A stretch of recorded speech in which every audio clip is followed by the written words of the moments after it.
दोस्तों, जय हिंद, नमस्कार। मैं हूं नीलेश सिंह और ये तस्वीरें जो आप देख रहे हैं ये तस्वीरें हैं वेनेजुएला पर अमेरिका का अटैक, या सीधे शब्दों में कहें तो वेनेजुएला के राष्ट्रपति मादुरो को अचानक जो है ट्रम्प की सेना और सीआई के लोग जाते हैं और जाकर के उनके बेडरूम से पकड़ करके उनको ले आते हैं अमेरिका। इसको देख करके आपको चिंता नहीं होती है कि इतना आसान था वेनेजुएला के घर में घुस करके? जैसे कि आप ये तस्वीरें देख रहे हैं कि सीआईए और अमेरिकन के जो वहाँ की एजेंसी हैं, जो वहाँ की सेना है, वो जाती है और एक देश के एक ताकतवर राष्ट्रपति को पकड़ करके उनके बेडरूम से किडनैप करके ले आया जाता है। ये थोड़ा सा सोचने को, समझने को मजबूर करता है और इसीलिए हम ये वीडियो आपके सामने लाए।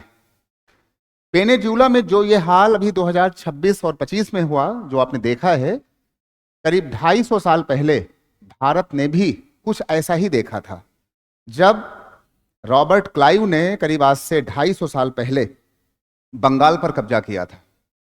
आपको याद होगा कि बंगाल में सिराजुद्दौला नवाब हुआ करते थे और उनके जो सेनापति हुआ करते थे वो थे मीर जाफर।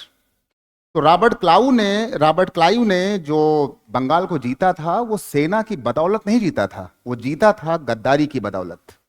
यानी नवाब सिराजुद्दौला के जो सेनापति थे मीर जाफर, उनको रॉबर्ट क्लाइव ने खरीद लिया था।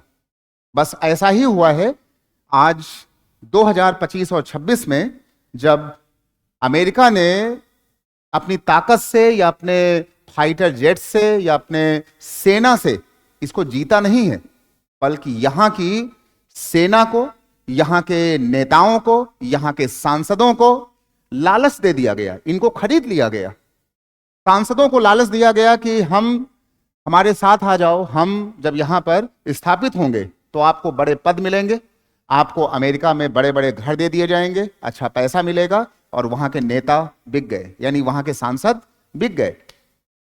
यहां की जो सेना थी, जो निकोलस मादुरो की सेना थी, जिस पर घमंड करते थे निकोलस मादुरो, उनको लगता था कि हमारे पास बड़े बड़े जो हैं वो फाइटर जेट्स हैं, बहुत अच्छे अच्छे उनके पास जो हैं वो फाइटर जेट्स थे, बहुत लंबी, बहुत ही बड़ी उनके पास सेना थी।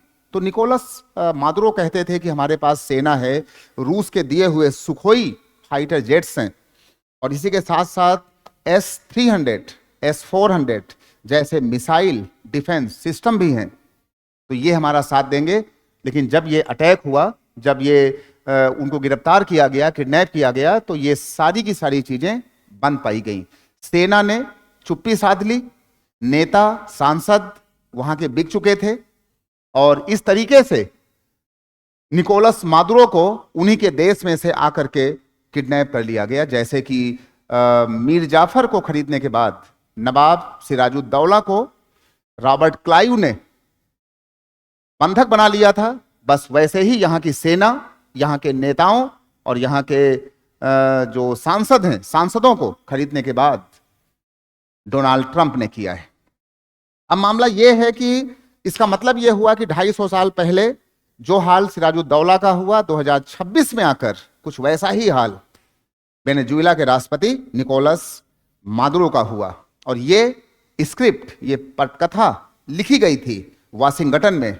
बस इसके जो किरदार थे वो वेनेजुएला में बैठकर अपने अपने किरदार को बहुत ही शानदार तरीके से निभाते गए, चाहे यहाँ की सेना रही हो, चाहे यहाँ के डिफेंस सिस्टम रहे हों, चाहे यहाँ के नेता रहे हों। इन सभी लोगों ने अपने अपने किरदार को बहुत ही बखूबी निभाया, जो पटकथा लिखी गई थी वाशिंगटन में। अगर हम बात करें तो इसके पहले 1989 में पनामा के प्रेसिडेंट के साथ भी ऐसा ही हुआ। 2003 में सद्दाम हुसैन के साथ भी यही हुआ कि जब अमेरिका की डेल्टा फोर्स जाती है और जाकर के ऐसे कब्जा करती है, बंधक बनाती है या फिर मार देती है। अगर हम बात करें तो जो अमेरिका की डेल्टा फोर्स है, जिसको आप पीछे देख रहे हैं, जो अमेरिका की डेल्टा फोर्स है, इसका निर्माण होता है 1979 में, 1977 में।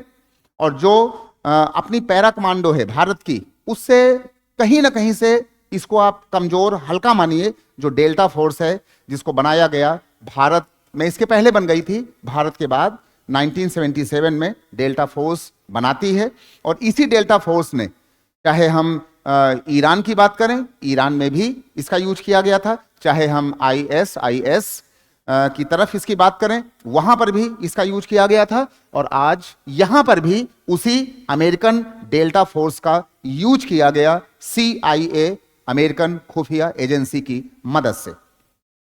अब सबसे बड़ी बात आती है कि जब इतने बड़े बड़े कानून बने हुए हैं, UN बना हुआ है, नाटो बना हुआ है, इसका मतलब यह है कि ये बड़े बड़े जो कानून हैं, UN, नाटो, ये सब बेकार हैं।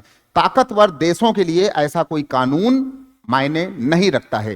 कानून की बात बाद में देखी जाएगी, सबसे पहले तो ये हो जाएगा, अब इसके बाद नाटो या फिर UN में क्या होता है, ये सारी बातें बाद की बात होती हैं।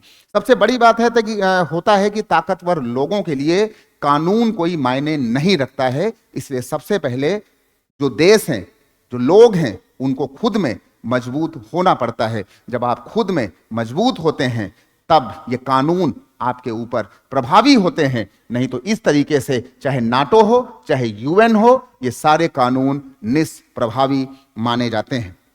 अब मामला ये आता है कि आखिर ये अटैक डोनाल्ड ट्रंप ने या उनकी CIA खुफिया एजेंसी ने या डेल्टा फोर्स ने आखिर किया क्यों? डोनाल्ड ट्रंप एक्चुअल में ऊर्जा पर नियंत्रण करना चाहते हैं पूरे विश्व के ऊपर, और सबसे बड़ी बात है कि ये ऊर्जा के नियंत्रण पर ये की जाने वाली इस समय नेतागिरी है जो ऊर्जा नियंत्रण के रूप में देखी जा रही है। क्योंकि जो चाइना है, चाइना को जो है वो वेनेजुएला जो है वो चीन को अपना तेल देता है, और इधर ये जो चीन है, चीन से तेल पाने में ये वेनेजुएला और रसिया, ये दोनों से तेल, कच्चा ईंधन लेता है। क्योंकि जो वेनेजुएला है वो कच्चे ईंधन का एक बड़ा और एक प्रमुख स्रोत है।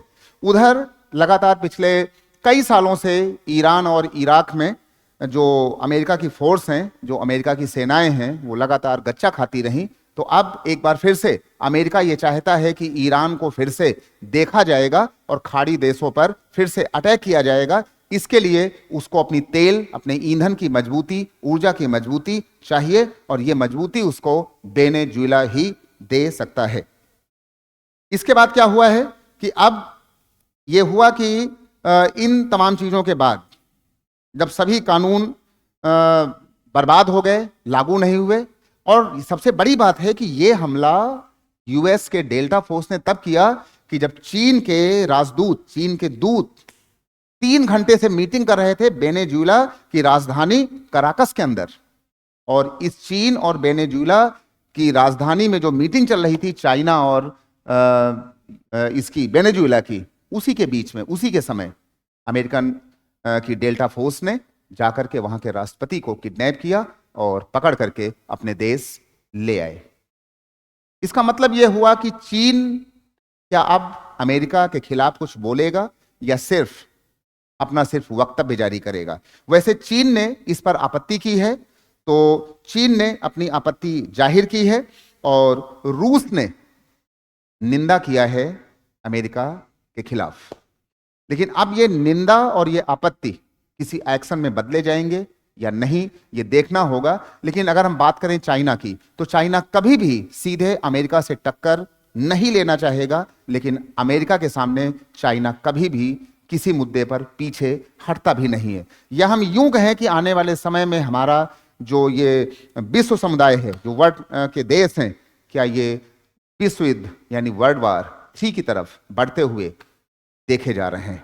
आगे हो सकता है ऐसा हो, क्योंकि हम 1989 पनामा का प्रेसिडेंट, 2003 सद्दाम हुसैन, और इसी के साथ साथ एक ऐसा ही कांड हुआ था 2022 में एक देश के साथ में, और अभी 2026 में इनके साथ। तो अब मामला ये उठता है कि वेनेजुएला के बाद अमेरिका और डोनाल्ड ट्रंप की सेनाओं का अगला निशाना कौन होगा? सीधे और साफ शब्दों में कहें तो अब देशों को अपनी ताकत को बढ़ाना होगा, और वेनेजुएला के पास न्यूक्लियर ताकत नहीं थी, इसलिए वो चुपचाप कैद होकर के इस तरीके से निकाल लिए गए। कुछ ऐसा नज़ारा है, और ये नज़ारा अगर मैं सीधे और साफ शब्दों में कहूं तो ये किसी सेना की जीत का नहीं है, ये है इस देश की सेना प्रमुख, वहां की जो बड़े बड़े ऑफिसर्स थे, जो वहां के सांसद थे, जो वहां के नेता थे, ये सिर्फ और सिर्फ उनकी गद्दारी की वजह से हुआ। नहीं तो इतना आसान नहीं था वेनेजुएला के अंदर, जिसके पास लंबी सेना हो, लंबे मिसाइल सिस्टम हो, सुखोई रूस के दिए हुए फाइटर जेट्स हों, तो इतना आसान नहीं था इस तरीके से उनके राष्ट्रपति को किडनैप करके अमेरिका ले आता। ये पटकथा गद्दारी के आधार पर लिखी गई, और ये सिर्फ गद्दारी है और ऊर्जा के नियंत्रण पर दादागिरी को लेकर के हो रही है। आगे हम अपने वीडियो में आपसे बात करेंगे कि आखिर ऊर्जा का नियंत्रण कैसे होगा और आगे विश्व समुदाय के देशों में कैसी राजनीतिक खलबली मचेगी, और क्या ये सब बातें वर्ल्ड वॉर 3 की तरफ इंगित करती हैं, इशारा करती हैं। अगर ऐसा हुआ तो कौन कौन से देश अपने अपने सेटिंग के साथ काम करेंगे, अगले वीडियो में हम आपके सामने आएंगे। लेकिन जिस तरीके से 250 साल पहले रॉबर्ट क्लाइव ने बंगाल के नवाब सिराजुद्दौला को बंधक बनाया था, वहां पर गद्दारी किया था उनके सेनापति मीर जाफर ने, वैसे ही वही हाल 2026 में वेनेजुएला का हुआ। और यहां भी गद्दारी इनकी सेना प्रमुख, इनके सेना के लोग, सेना के अधिकारी और जो यहाँ के सांसद लोग थे, वो लालच, पद, सरकार की चाहत और अमेरिका में घर पाने की चाहत में वही गद्दारी फिर देखी गई। दूसरे वीडियो में कुछ और बातें होंगी वेनेजुएला और इस ऊर्जा शक्ति नियंत्रण को लेकर। दीजिए नीलेश सिंह को इजाजत, मुलाकात होगी अगले वीडियो में। जय हिंद।